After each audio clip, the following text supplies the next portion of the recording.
Rasa banyak kali dah pesek, adik buat tak cara.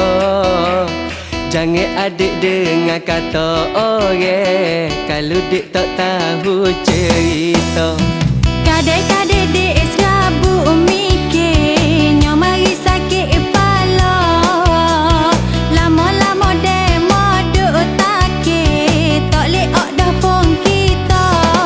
Dah ginilah dek, kalau tak percaya abang murid